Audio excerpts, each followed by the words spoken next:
Je m'étais scratché dans des airs, tout seul, la gueule par terre, quand tout à coup, j'ai vu devant moi un petit bonhomme pas plus haut que ça. Les cheveux couleur de blé, il s'est mis à me demander, comme ça sans autre question, dessine-moi un mouton. S'il vous plaît, dessine-moi un mouton. S'il vous plaît, dessine-moi un mouton. S'il vous plaît. Ce spectacle du Petit Prince a changé ma vie. Parce que je n'avais jamais pensé déjà faire un solo, encore moins un spectacle pour enfants. Enfin, c'était pas du tout prévu au programme. J'étais en plein retour à cette époque-là au théâtre. J'avais laissé le théâtre pendant plusieurs années pour la spiritualité, puis pour la musique, les bals. Et puis, j'ai compris qu'il fallait que je retourne au théâtre. Ma place était au théâtre. Et à cette époque-là, moi, j'étais dans la mise en scène, parce que j'aime aider les autres à accoucher du meilleur d'eux-mêmes. Et donc, à cette époque-là, je travaillais avec des migrants, on récupérait leurs histoires, on les mettait sur scène, et tous ensemble, on écrivait une belle histoire. Et arrive Noël, et mon coloc, qui est comédien depuis un bon petit bout de temps, me dit « Arnaud, t'es un super conteur, tu chantes, tu danses. Tu sais que là, il y a plein de mairies, ils ont déjà acheté tous nos spectacles. Tu fais un bon spectacle pour enfants, tu vas avoir plein de cachets pour Noël. Franchement, c'est du bon travail, quoi. » Ah bon, je sais pas. Donc je commence un peu à réfléchir au projet. Et vu que j'ai un rapport très intime avec la scène, à une époque, tout ce que je jouais sur scène m'arrivait dans la vie. Donc, enfin, voilà, je ne peux pas faire n'importe quoi sur la scène. Pour moi, c'est un espace très particulier. Donc, je ne voulais pas faire n'importe quoi. Et donc, je réfléchis, il me faut quelque chose qui ait de la profondeur. Et je ne sais pas d'où ça me vient. D'un seul coup, poum, ah, le Petit Prince. Ah ben oui. Il y a la profondeur que je souhaitais. Extérieurement, c'est un conte pour enfants, qui plus est très connu, parce que moi, je suis inconnu au bataillon, autant que l'œuvre le soit. Et puis aussi, c'est pas du théâtre, donc j'allais devoir trouver comment faire une mise en scène. Et d'ailleurs, le Petit Prince, moi, quand on me l'a présenté, j'avais 16 ans, je ne connaissais pas avant l'âge de 16 ans, et on m'a présenté, c'était des amis à mes parents qui m'ont dit « Tiens, lis cette histoire ». C'est une histoire que je lis tous les 4-5 ans, et à chaque fois, je découvre une histoire différente. Donc on me l'a déjà présenté un peu comme un texte sacré qui va t'accompagner tout au long de ton développement. Et puis je me dis, écoute, ok, c'est parti. Et j'ai déjà tout de suite une première vision. Ça, j'ai appris ça avec le Théâtre du Soleil, partir d'une vision d'une situation, et puis à partir de là, comment est-ce que tu peux la mettre en faire du théâtre, quoi. Et cette situation, c'était, j'imaginais en fait un aviateur qui arrive juste après son crash, il y a peut-être de la fumée, il est peut-être avec son hélice sous le bras ou un bout de métal qui est là, et il est perdu dans le désert. Et il va falloir qu'il répare son avion, et en fait, il a atterri où il y a des gens qui sont là. Et finalement, en réparant son avion, il va conter son histoire et sa rencontre avec le Petit Prince. Donc c'est ma situation de base. Et donc je suis parti de ça. J'ai bossé pendant plus d'un mois sur le texte, à faire sélectionner qu'est-ce que je voulais prendre, comment on pouvait adapter tout ça. Et puis après, j'ai travaillé des chansons avec un parolier. On a mis les chansons. Je suis allé voir Marie-Magdeleine Sommier, qui est une extraordinaire comédienne, pour qu'elle me mette un petit peu en scène. Et donc après tout ce petit temps-là, j'étais prêt pour mon petit spectacle. Et donc forcément, je commence à avoir peur. Et d'ailleurs, une semaine avant la première, il y a mon coloc d'Orient qui m'avait incité à faire ce spectacle, qui me dit « Tu sais Arnaud, je t'admire, franchement, tu sais faire un seul en scène d'1 heure comme ça. Tu sais que moi, ça fait 20 ans que je suis comédien, j'ai jamais osé faire ça. Hein. Tu sais, moi, je mets tout le temps des copains dans les pattes. Ah non, ça me fait peur, ça. » C'est dur à faire ce que je fais. Je commence vraiment à avoir très très peur. Et donc j'écris à un autre comédien que j'admire énormément, Ch'tou de la compagnie Qualité Street. Et je lui dis que j'ai une trouille et il me répond mais bien sûr de toute façon tu auras la trouille toute ta vie donc accepte-la. Et il me dit un truc super, il me dit de toute manière tu seras toujours gagnant, fonce. Rien que pour avoir osé le faire, tu vas y gagner quelque chose. Effectivement, ça me donne un peu d'énergie. La veille de la première, je fais une petite générale, j'avais une amie qui vient me voir et j'accouche le spectacle devant elle un peu pour la première fois en grand. Et elle me dit les deux choses que j'avais besoin d'entendre. Elle me dit oh, qu'est-ce que c'est une belle histoire. Ah, donc là, je me dis, ah, c'est bon, l'histoire est passée. Et deuxièmement, elle me dit, et ton personnage de l'aviateur, là, il est bien, on y croit vraiment. J'avais même pas compris à l'époque que je jouais en fait le rôle d'un aviateur. J'étais tellement pris dans tout ce que je faisais, j'avais pas compris que, effectivement, bah oui, mon rôle c'est un aviateur. Et bon, bah, on y croit, tant mieux. Il y a le personnage, il y a l'histoire, en avant. Et donc, je fais mes spectacles pour Noël. Et juste après Noël, je joue dans une école qui, pour cette raison, en fait, c'est une école où les élèves n'avaient jamais vu de spectacle. Et donc, la directrice m'avait prestement demandé de venir jouer là-bas. Et donc, je jouais, ils m'avaient mis toute l'école, il y avait 220 gamins qui étaient là. Et à la fin, ils avaient tous fait une petite file indienne pour demander un autographe. Il y en a même qui découpaient des petits bouts de morceaux de papier qu'ils séparaient encore pour leurs copains, pour qu'ils puissent avoir aussi un autographe. C'était vraiment très émouvant. Et puis, la maîtresse me dit à la fin, écoute, Arnaud, les élèves, s'ils n'ont jamais rencontré de comédien, est-ce que tu pourrais passer dans les classes? Ben oui, bien sûr. Et donc, j'arrive chez les CE2. Donc, CE2, c'est grand comme ça, c'est 7 ans, quoi. Et je crois qu'à cette époque-là, je n'étais jamais retourné dans une classe, depuis que je l'avais quittée quand j'étais enfant. Et donc, j'ouvre la porte de la classe et j'arrive plongé dans cet univers enfantin avec, tu vois, les dessins sur les murs, les crayons de couleur, tu vois, tous ces petits trucs-là, quoi. Et les petites chaises, tu sais, qui sont soudées 2 par 2 avec les petites tables. Et avec toute une classe d'enfants qui me regardent des grands yeux comme ça. Et j'ai à peine ouvert la porte que la maîtresse me dit « Arnaud, il y a un élève, il veut absolument parler, ça a l'air d'être très important. » Bon, bah oui, c'est qui? C'est Loumen, il est là. Ah, bonjour Loumen. Je t'écoute. Et cet enfant de 7 ans m'a dit « C'est très important ce que vous faites, monsieur. » Ah, oui. Et il me dit « C'est très important de nos jours de rappeler à tout le monde que l'essentiel est invisible pour les yeux et qu'on ne voit bien qu'avec le cœur. » Et moi, je me prends ça dans la figure. D'un gamin de 7 ans, donc j'en ai la chair de poule, j'ai les larmes qui montent aux yeux, j'essaye de ne pas m'effondrer. Sincèrement, je ne me souviens pas de ce qui s'est passé après. Et alors, sur le coup, on est bouleversé. Et puis, après, on réfléchit à ce qui vient de se passer quand il se passe ce genre de choses. Et après, je me suis dit, cet enfant de 7 ans, je ne suis pas son papa, je ne suis pas son tonton, je ne suis pas sa maman, je ne suis pas sa professeure de classe. J'arrive avec un spectacle, 1 heure dans sa vie. On se rencontre 1 heure dans une vie, c'est rien du tout. Et quand il repart avec ça. Bien sûr que c'est très important. Et bien sûr qu'il a raison. Et puis, merci Syntex, merci Le Petit Prince, parce que c'est extraordinaire de pouvoir faire passer ça en 1 heure. Et donc, c'est cet enfant de 7 ans qui m'a fait comprendre ma vocation. Comme Le Petit Prince. Il y a un truc rigolo d'ailleurs dans cette histoire de Saint-Exupéry, c'est qu'il y a 2 phrases que tout le monde cite un peu à tout bout de champ. Il y a celle-ci, « L'essentiel est invisible pour les yeux, on ne voit bien qu'avec le cœur ». Et il y en a une autre qui est très connue, c'est « S'il te plaît, dessine-moi un mouton ». Et ce qui est étonnant, c'est qu'autant la première, on comprend qu'il y a une profondeur, autant la seconde, dessine-moi un mouton, enfin voilà, elle reste, mais elle est plutôt, elle est drôle, quoi.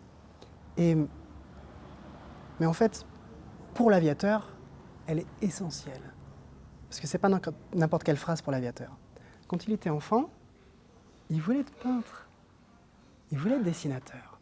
Et puis la vie, les grandes personnes, ainsi de suite, ont fait que ce premier désir, cet élan de vie, il est oublié, il a fait des mathématiques et puis il est devenu aviateur. Bon, très bien. Et la première chose que fait le Petit Prince, avant une présentation, un bonjour, quoi que ce soit, c'est « S'il te plaît, dessine-moi un mouton ». Et d'ailleurs, il était perdu dans le désert, le moteur cassé, et la vie arrive. « S'il te plaît, dessine-moi un mouton ». La voix qui te rappelle à ta vocation première. Et lui, il essaie de rapporter ça à ce qu'il comprend. Mais qu'est-ce que tu fais là? Il est au milieu du désert, il devait être mort de soif, mort de faim, mort de peur, non? Mais qu'est-ce que tu fais là? Qui es-tu? Et le Petit Prince, il ne répond pas à toutes ces questions-là qui viennent de la tête. S'il te plaît, dessine-moi un mouton.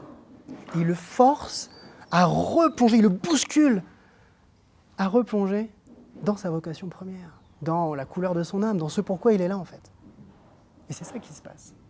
Et d'ailleurs, à la fin, le livre du Petit Prince, c'est l'aviateur qui l'a écrit, qui a fait des peintures. Et même le Petit Prince rigole un petit peu de lui quand il regarde les oreilles de son renard, qui ne sont pas exactement comme il faudrait.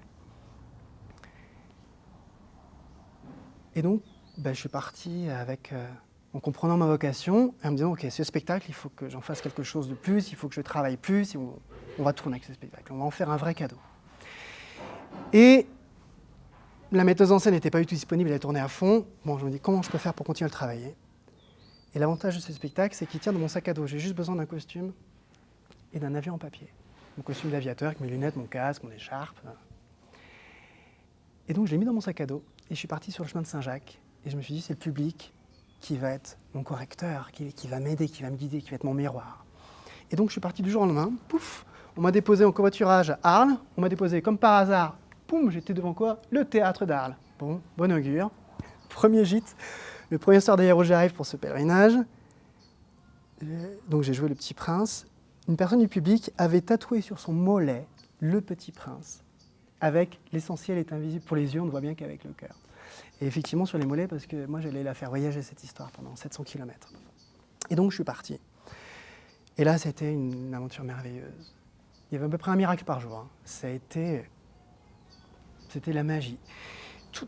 Rien n'était prévu, tout s'est déroulé. J'ai joué dans des jardins, dans des écoles, dans des maisons, dans des salons.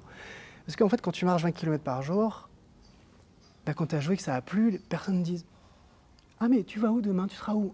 Ah, tu seras là-bas? Mais attends, j'ai un cousin qui est là-bas, hop, il passe un coup de fil. Attends, t'as arrangé un truc, il a un bar, un café associatif. » Et tout s'est déroulé comme ça. Et il y a eu beaucoup de magie dans cette aventure. C'était une des plus belles expériences de ma vie. Par exemple, je me suis retrouvé un soir à dîner avec une personne qui a une médium, on va dire, quoi. Et puis au milieu du repas, on était en train de manger, tout ça. Elle me dit, c'est très bien, ton retour au théâtre, tout ça. Et ce coup, elle me dit, ah Arnaud, il faut que tu passes dans telle chapelle, il y a une vierge, il faut que tu ailles faire une prière là-bas. Bon, d'accord, ok, je regarde sur la carte, c'était pas du tout mon chemin, donc je prends note sur mon petit calepin de pèlerin. Et il se trouve que juste après ça, on me rappelle pour jouer un petit peu plus au sud. Et moi, je faisais deux chemins. En fait, je faisais d'Arles, j'arrivais jusque dans l'Hérault. Et après, il fallait que ça, c'est la voie d'Arles. Et en fait, je basculais sur la voie du Piémont pour passer dans les Pyrénées. Et donc, il fallait que je coupe vers le sud à un moment donné. J'ai prévu de couper un peu plus bas vers la Montagne Noire. Et puis finalement, on m'appelait directement là vers Pézenas. Bon, ok, c'est parti, de toute façon. Et donc, je me réveille un matin après mes spectacles. Et je découvre que je suis à 4 km de la fameuse chapelle. Mais c'était genre 3 jours après, quoi. Bon. Allons-y, puis je me dis peut-être que je vais pouvoir dormir là-bas, je crois qu'il y a des bonnes sœurs, bref. J'arrive sur place, tout est complètement fermé, c'était un lendemain de Pentecôte, je sais pas quoi, bref. Bon, je vais faire ma petite prière dans la chapelle, et puis je peux pas dormir là, qu'est-ce que je vais faire? L'orage arrive, c'est pas une soirée à passer la nuit dehors, là. Faut que je fasse du stop vers Béziers, là je retourne le chemin de Saint-Jacques, il y aura des gîtes, et je continue ma route comme ça. Je sors avec mon sac à dos et je vois au loin, il y avait comme une ferme, mais tu sais, avec une vitrine, une porte vitrée. Je me dis, c'est peut-être les bonnes sœurs qui font de l'artisanat, des poteries, je ne sais quoi, du miel. Tu sais, quand tu as un gros sac à dos sur le dos, faire un détour de 200 mètres, tu réfléchis toujours un petit peu avant d'y aller. Et je me dis, bon, allez, sois curieux. J'y vais. J'ouvre la porte, je tombe nez à nez avec une énorme sculpture en porcelaine du Petit Prince. Ah, j'étais sous le choc. J'étais au milieu de la campagne de l'Hérault, mais je sais pas, j'étais à 1h30 de Montpellier, j'étais perdu, quoi, au milieu des vignes. Et à ma gauche, il y avait tous les goodies inimaginables du Petit Prince. Le sac à dos bois ouvert, bois fermé, la cape du Petit Prince, les livres pop-up, toutes les éditions dans toutes les langues, les tasses, les mugs, les assiettes. Et à droite, il y avait du vin. Et alors moi, avec mon costume de Petit Prince dans le dos, j'étais... Ah mais j'en revenais pas. Et il y avait une personne qui était à l'étage. Et au bout d'un moment, j'arrive à articuler, je dis mais comment c'est possible? Qu'est-ce que c'est que ça? Elle me dit « Ah, mais c'est que je suis mariée avec le petit-neveu d'Antoine de Saint-Exupéry, donc nous avons acheté une vigne ici, nous faisons du vin. »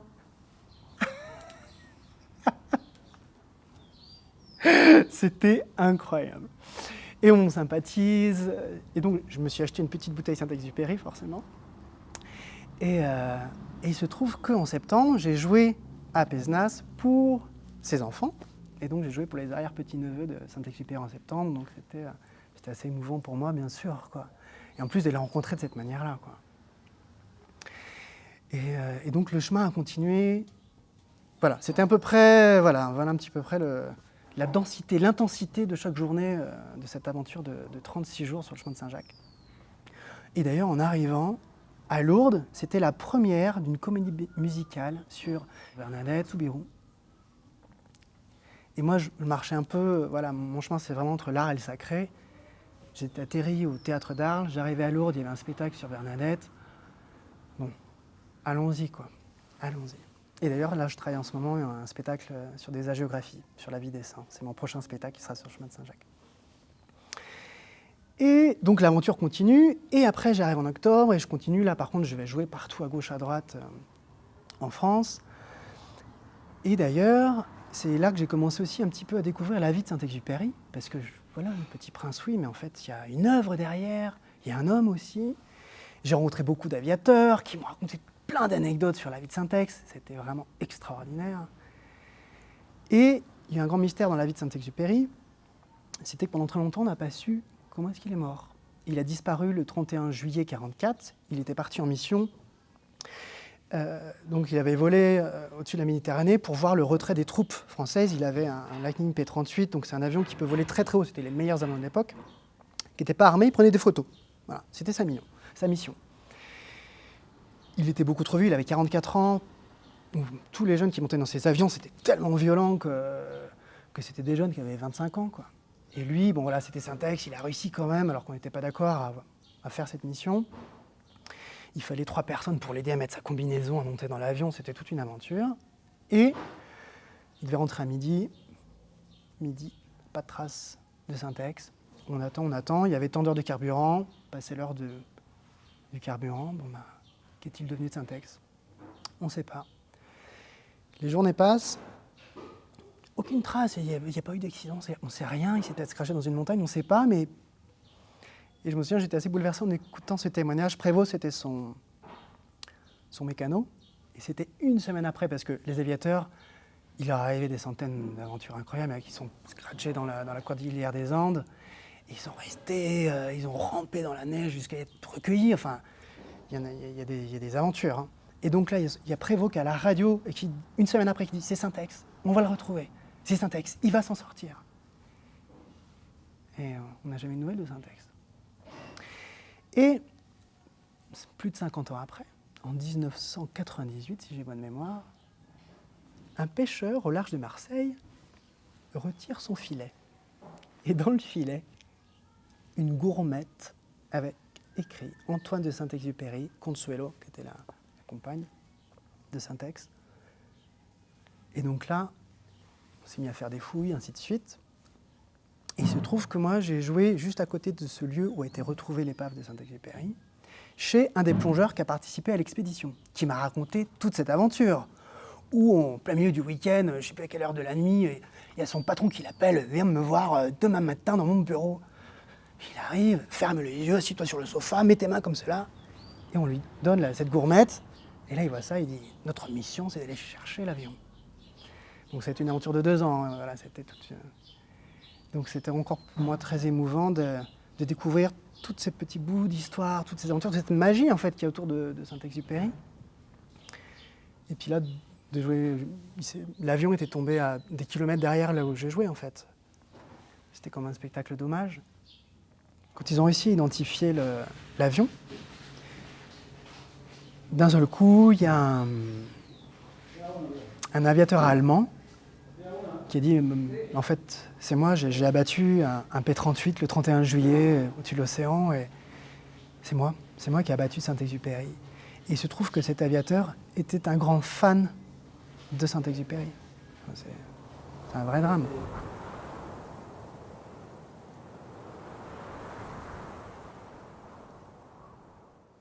Et de découvrir aussi à quel point le Petit Prince, il habite dans le cœur de chacun. Ça, je ne me rendais pas compte.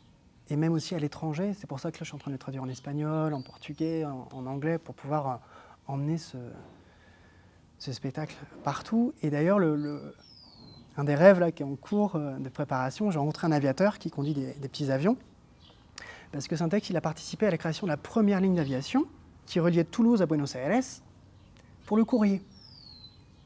C'était entre les années 20 et les années 30, on a construit cette ligne-là, et c'était plein de petites étapes. Les avions, ils faisaient 500 km, ils naviguaient à vue, enfin, c'était des petits coucous, et comme ça, ils distribuaient le courrier jusqu'à Buenos Aires. Et donc là, le projet, ça serait, dans un petit coucou, avec le pilote que j'ai rencontré, aller jouer toutes les étapes où Syntex est passé, faire dans les différentes langues et dans les alliances françaises au fur et à mesure, sur les traces de Saint-Exupéry, qui sont en plus pour moi des lieux dans lesquels j'ai beaucoup appris, j'ai beaucoup reçu, donc c'est aussi une manière pour moi d'aller les remercier, quoi.